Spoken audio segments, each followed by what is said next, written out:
And hi, everyone. And I've got to get my cords all straightened out here because somebody's mixed all this stuff up, and I don't want to drop everything. So let me get the microphone straightened out here so that I can talk to you without dropping everything on the floor here. And okay, so let's go then to the smart attendance. And so I use the stand here so I don't have to always hold on to this. Work the keyboard. And so we go to here, and we go to Chrome, and then I go to CUK, and make sure I'm sharing the screen with you so you can see this. And go here, and English, and then we go to Cyber Campus, and we go to English again, and then we go to Login, and I have to log in. And password. Okay, so then go to methodology, go to attendance, week 10, and smart attendance, and your smart attendance number is 335. 335 is your smart attendance number. So let me go to chatting and put in 335, 335. There you go. All right, so okay, so we have some interesting developments today, and make sure that you're able to see what I want to do. So let me go to the put in my flash drive for my files here. And, all right, so we go here to the methodology and go here, and so let me open the lesson plan, and again, make sure you can see that. So we go to share screen and lesson plan. And so we go here, and you can see that we have a debate on Friday. And so you're going to write your paragraphs, and your midterms, of course, are due on Saturday. And if you still haven't scheduled a meeting with me, you might want to do that, by today or tomorrow, if you want to talk to me in my office or do it over Zoom to talk about the first draft of my comments on your midterm paper. And all right, so let me open up the notes for this week's exercise and this week's material, I should say. And this is chapter 4 on 5 qualitative approaches to inquiry. Let me see here what I want to cover or highlight here. I want to maybe also, because we want to try to get us excited about this kind of material information that we're covering in this class, highlight something that came up again in New York Times. And, the New York Times is a special tie with South Korea because Seoul is one of its Asia hubs after South. Oh, okay. Share the screen again. Thank you. Is one of the hubs for the New York Times is in Seoul. And there you can see the notes that we have to cover in terms of the different kinds of doing different kinds of research, qualitative research. But before we do that, I wanted to show you something interesting that came up in the news. And I don't know if how much impact this has on the Korean media. As I mentioned in another class, though, my sense is when I am listening to or watching Democracy Now! Podcast, which has been around for almost 30 years, or other news sources, that the impact of the New York Times on reporting on everybody is really intense. It's almost as if the New York Times sets the agenda for which everybody else, like Democracy Now!, the 30-year-old podcast that I really like listening to and get lots of inspiration from, they're all really impacted by the New York Times. And so here's a news report from the New York Times about Korea. And Cho Sang-hoon is the longtime New York Times reporter based in in South Korea, and I think this is by him. Is this? Oh no, it's a different New York. It's a different reporter. So make sure again you can see that. What's this? Oh, so somebody asked me. Gloria's asking me, do we also have more information about the deadline for the methodology interview and everything? Okay, I should I guess give you a deadline. I can certainly give you a deadline, and I will let me look at this syllabus and decide when the deadline will be, because we're now in week 10, so we have 5 more weeks of classes plus the finals week, and that will be something I should give you a deadline, because you need a deadline. I'll give you a deadline, but I need to look at the schedule. Of course, I need everything by the end of the quarter so that I can give you a grade. But here's a report on from, this is a different reporter, Chin Yoon Young from the New York Times, and it goes on. It says here, and make sure again you can see this because you can't really necessarily take it for granted. It says here, millions of South Koreans could soon get younger on paper. It says here you see it's a picture of the new president-elect. When does he take office? Do you know, Kwon-duk, when did he begins his term of office, the new president of South Korea? When does he become officially start to be president? Okay, next Wednesday. Yeah, it says Yoon Suk-yeol, South Korea's president-elect, during a campaign rally in Seoul, March of this year. So it says here, South Korea has 3 ways of calculating age, often adding a year or two to the international standard. The incoming president wants to change that. So Yoon Suk-yeol wants to change the way you keep age here in South Korea. And that seems to be a theme that comes up in this class, that Koreans are very age conscious. They want to know how old people are, because that shapes how you deal with people. Very much the important is the age difference. And so it says here, when Lee Jae-hae goes to the United States, she is 30 years old. When she's back in South Korea, she's 32. She says, it's so confusing, said Lee, a video producer in Seoul who frequently flies between the 2 countries. That is because South Korea counts people's age 3 ways, often adding a year or 2 to the international standard. This can present situations ripe for confusion, since age determines roles in the social hierarchy, and it is important in legal milestones, such as when one has the right to drink or vote. It undergirds the mundane tasks like filling out official paperwork, and it is key to figuring out how to address elders. But soon, nearly 52 million South Koreans may step into the world of Benjamin Button, shaving up to 2 years off their ages, if only on paper. If President-elect Yoon Suk-yeol keeps a campaign promise to scrap the nation's unique system. So it goes on here. On April 11th, Lee Young-ho, an official with Yoon's transition team, announced plans to proceed with the change.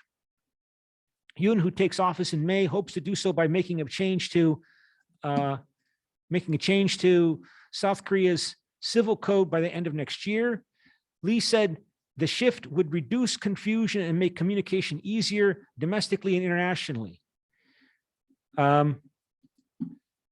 It would help eliminate unnecessary social and economic costs, he said. The exact origins of the Korean age system are hard to trace, stemming from long-held beliefs, said Yoon In-jin, a professor specializing in urban sociology at Korea University.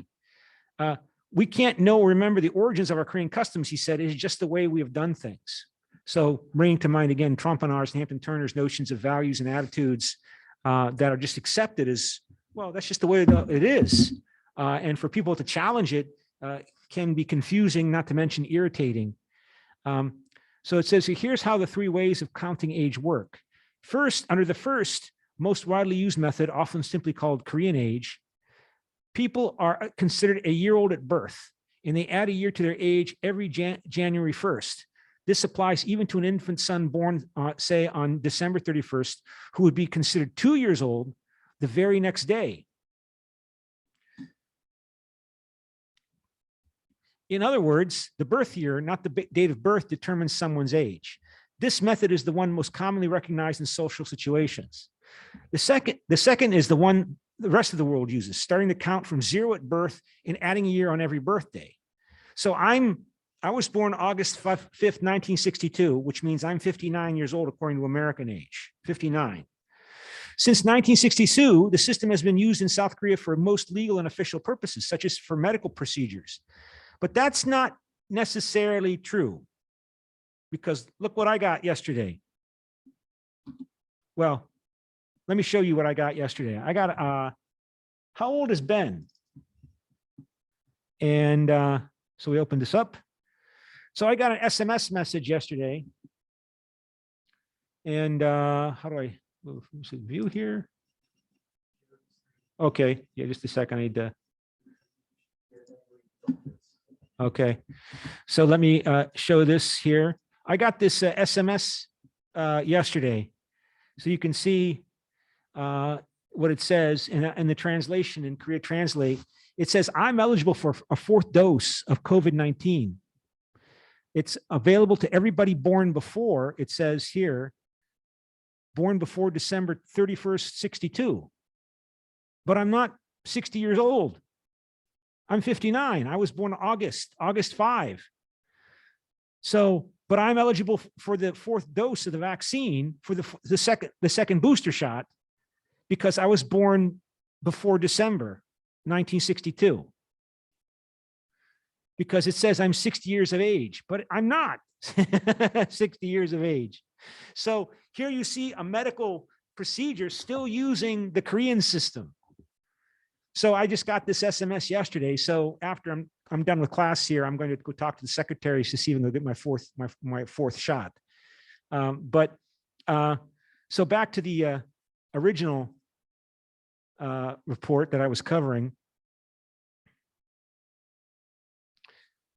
The third and least common method of keeping age is known as year age. Like the international system, it starts from 0 at birth, but it adds a year of age every January 1. So the baby born on December 31 would turn 1, not 2, the following day. This method applies to laws such as the Military Service Act, which sets the stage of compulsory conscription, and the Elementary and Secondary Education Act, which decides when children begin school. So I think that's what they're referring, that I became 1 on January 1, 1963, not on August 1963. It's this third system that's what it says. I'm 60. I'm eligible for my second booster shot now because I was born before December 1962. Because I'm 60.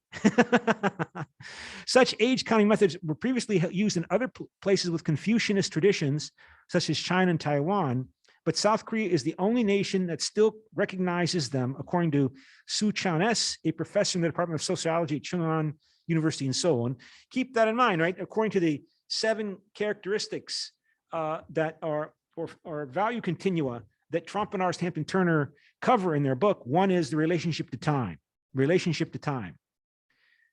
And so it goes on here in this report that in the New York Times, South Korea has a fundamentally top-down hierarchical society, and age-based ranking in groups sets expectations for one's role, Yoon In-jin said. When there is deviation from such roles, he said, many South Koreans feel uncomfortable. People in Korea don't like having a younger person be their superior at work, he said.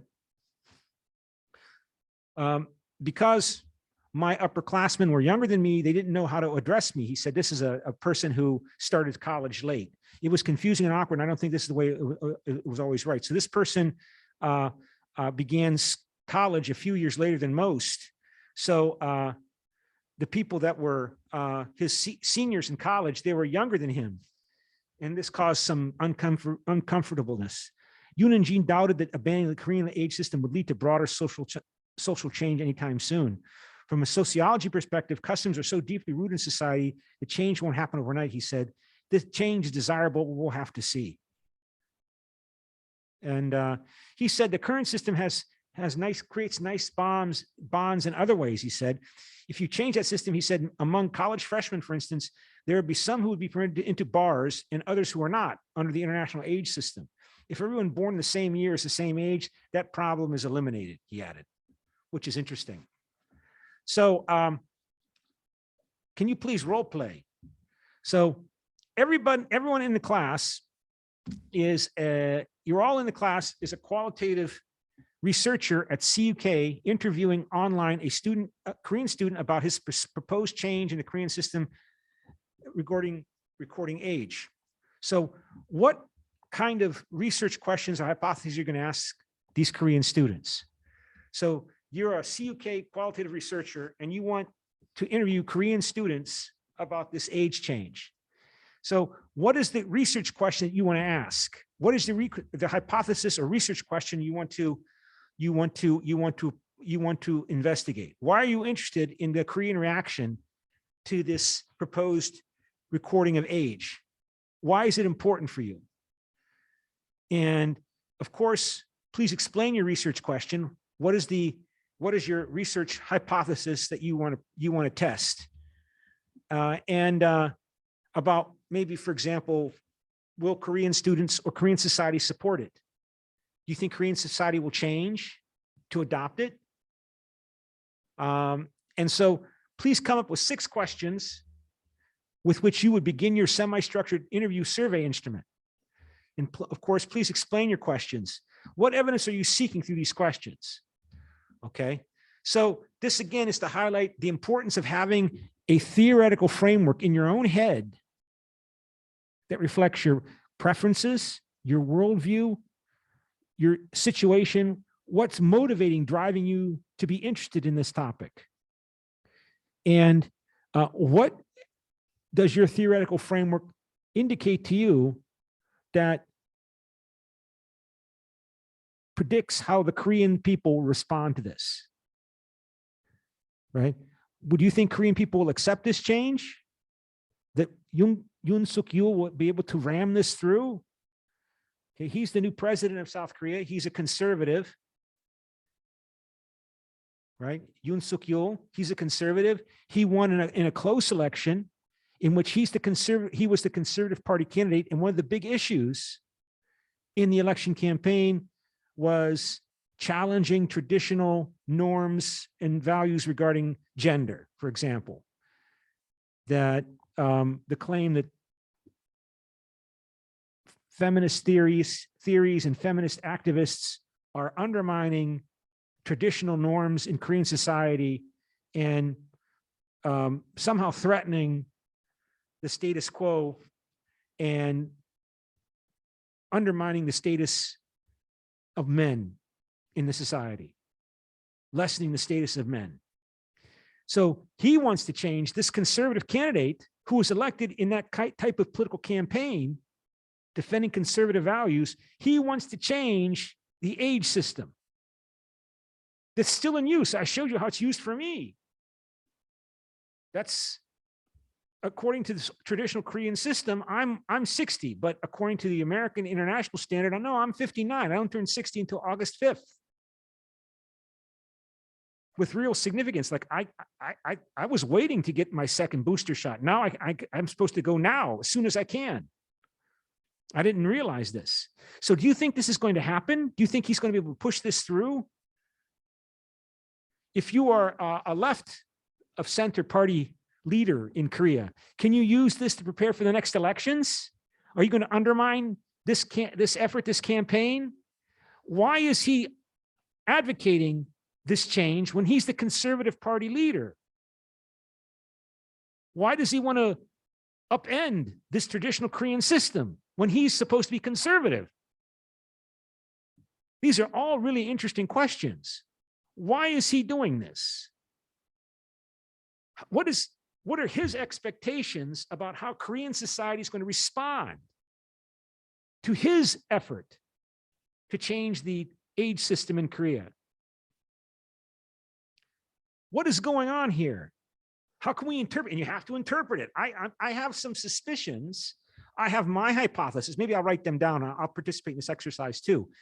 But let me divide you up into a couple groups so you can talk to each other over Zoom or over your cell phones. Only one person's in class today. So let me divide you into groups so you can talk to each other. And again, there's no right or wrong way answer to this. But let me scroll back down here. So let's go to breakout rooms, and I think that's breakout rooms. And we have, I think we'll break you into 2 groups, okay? and open up the groups. So Deok, Moon Sun Young, and Young Jun Shin are in room 1, and Gloria, Katika, and Yi Ju Young are in group 2. So Moon Sun Young, please join room 1. And who's going to be the leader? And I might ask you to choose the oldest person to be the leader, but I don't know who is the oldest person. I think Deok might be the oldest person. But let me flip a coin. And heads, it's the bottom person in each group will speak for the group. And it's heads. So that means it's Young Jun Shin will speak for room 1, and Yi Ju Young will speak for room 2. So please talk to each other and come up with a list of questions that you will ask. And explain your questions as you interview Koreans here at Catholic University of Korea as to their views about this proposed time change system here in Korea. And Moon Sun Young, I don't know what to make of that, Moon Sun Young, but okay, so all right, so back to the breakout rooms.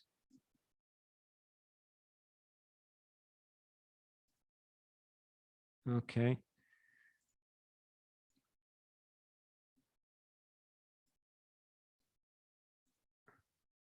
And I will come up with a list of questions as well.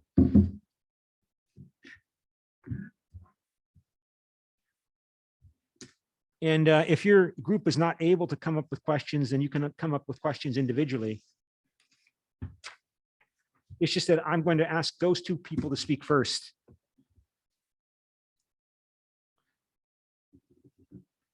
And I'm going to tell you what my research hypothesis is, what my suspicion is, what's going on here that I want to test.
So my list of questions, I mean, the first, well, I'm not going to say here, but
Okay.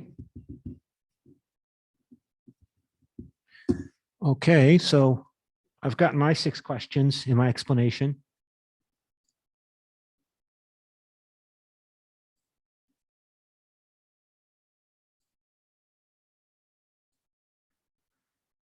And let me close the group. So you have 60 seconds.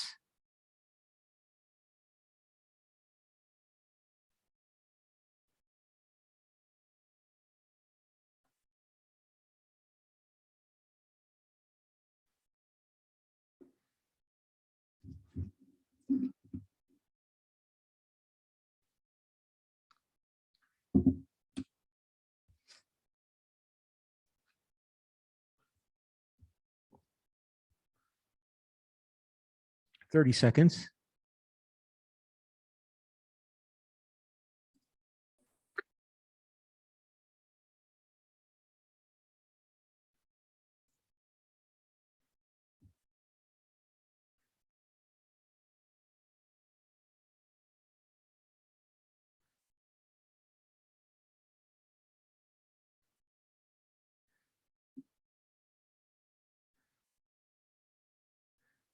Looks like one of our students disappeared. So I don't know. Who's that?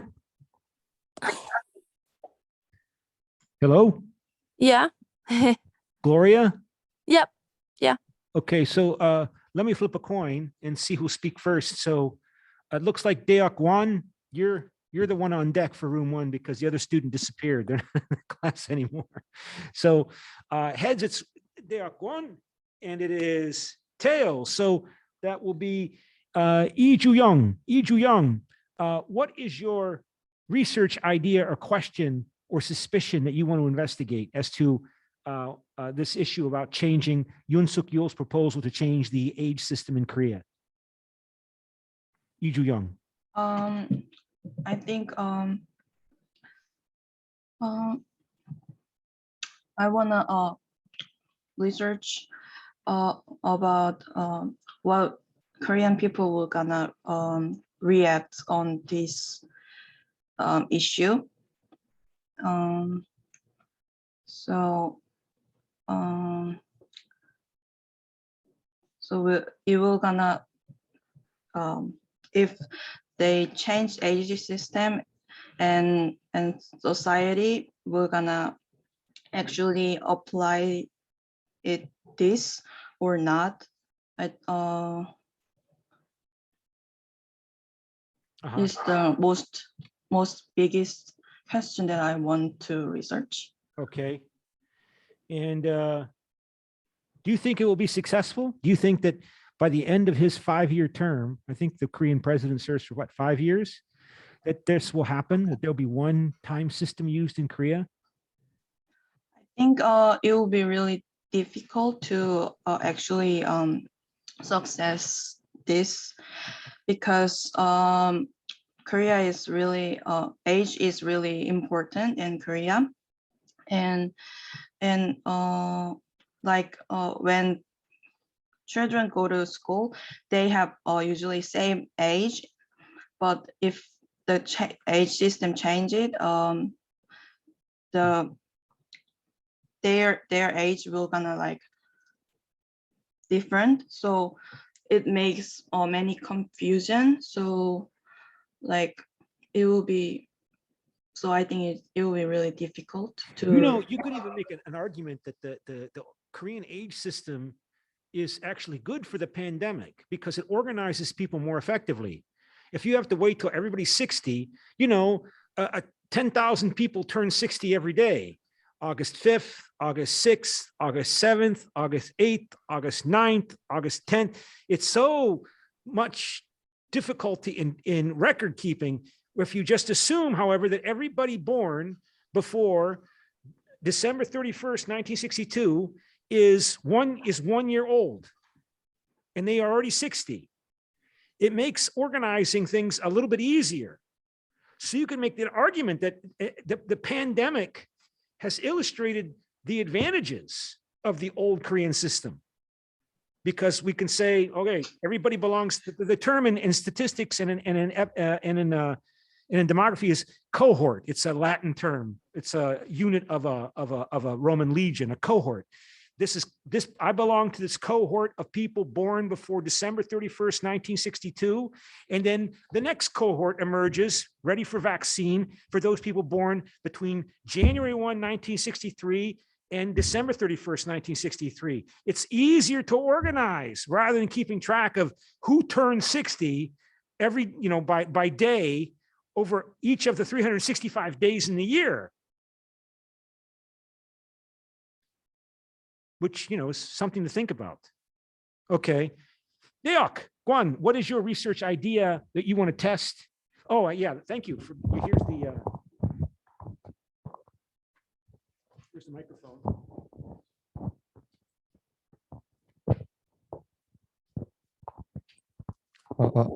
At first, I think this change is good for all Korean people because the international age system is much comfortable. I think someone should start this policy. I support this idea. And in case of questions, of course, I know how age is important in Korea, so I want to ask them focus on age misunderstandings. At first, I want to ask, age is important in Korea, so what do you think if an older person is on your administrator? Like if the interviewee is a Korean male, how would you feel if a young soldier was your boss in the military? And I also experienced a few years ago. And another questions can be, do you think the Korean society will change? Or do you think Korean society is hierarchical because of this age system? And does the culture of Korean linguistic honorifics seem to have an impact on this change?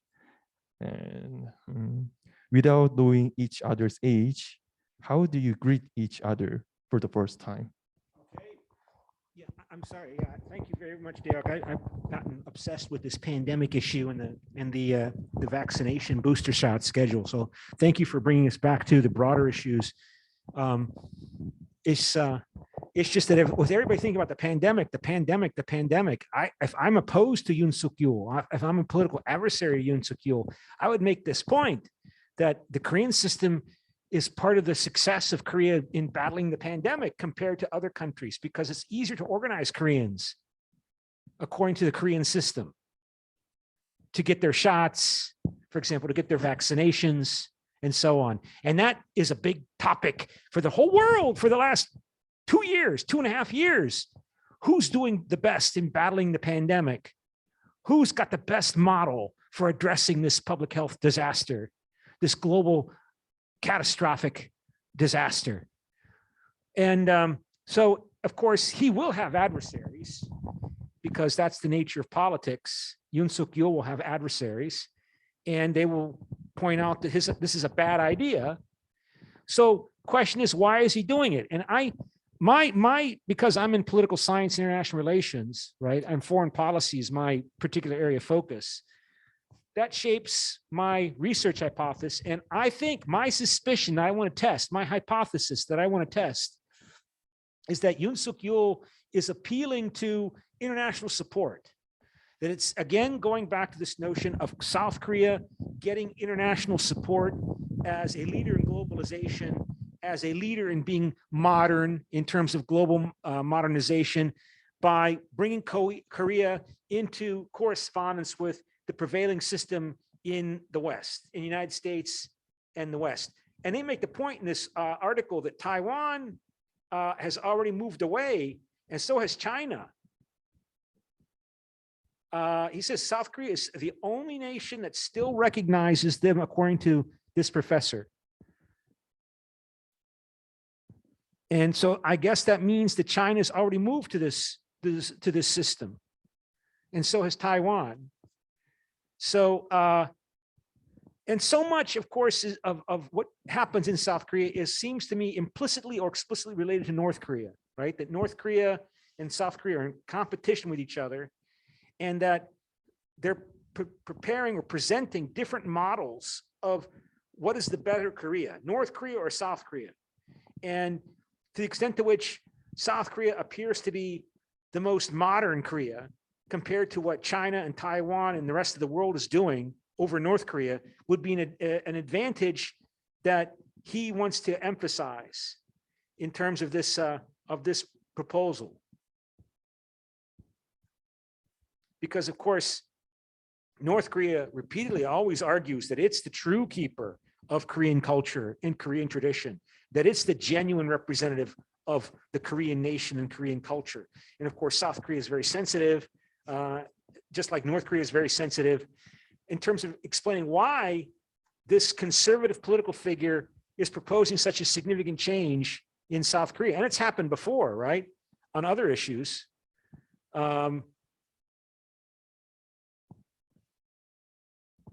But anyway, that might be my proposal. So my questions are, first off, the first question I ask, and I want to remind you of this, ask the socioeconomic status questions. Who are they? What kind of family do they come from?